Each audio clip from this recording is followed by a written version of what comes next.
In this lesson I'm going to talk about the pieces of spheres and then get to the surface area of spheres. The first thing is just what is a sphere, and notice it says it's a locus of all points. Now a locus is just a set of points that satisfies a certain condition.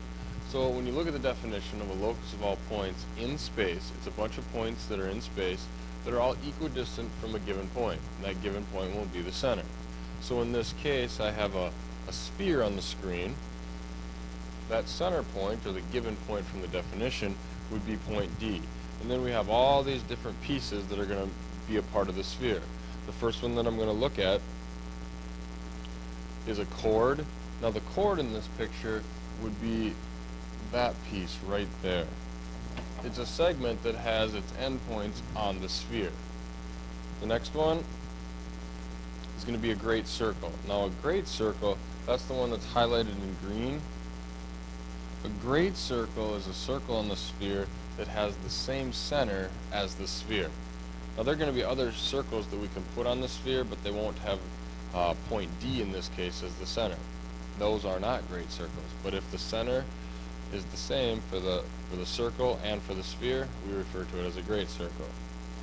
My next one is going to be the center that I've been talking about, all the way in there at point D. The radius, that would be the shorter pink one in here. It goes from the center to a point on the sphere. My next one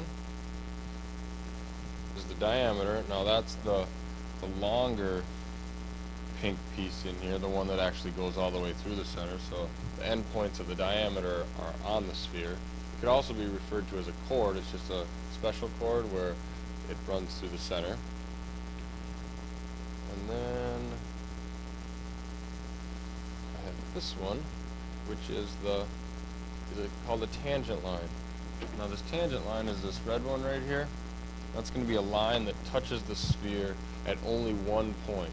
And it never actually goes inside of the sphere. But it just, only touches the sphere one time, like I said.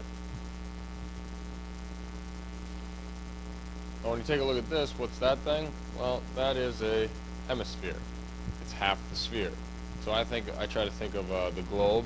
You have the northern and the southern hemisphere, and hopefully that will help you remember what a hemisphere is. And then calculate the surface area of the sphere. Well, there's a little formula for it, and it's not too long, and it's right there. Surface area equals 4 times pi times r squared. And kind of my little example here is you have to kind of picture this, is if you were to take an orange, cut the orange in half, and then on a piece of paper trace the orange 4 times, you're going to have 4 circles on your paper. Now when you peel the orange, that would be the surface area of all the peelings.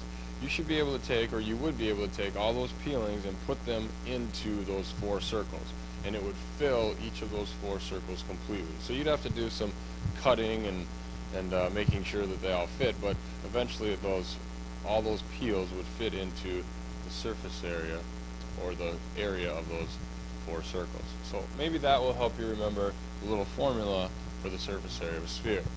And that's going to conclude the lesson portion on surface areas of spheres.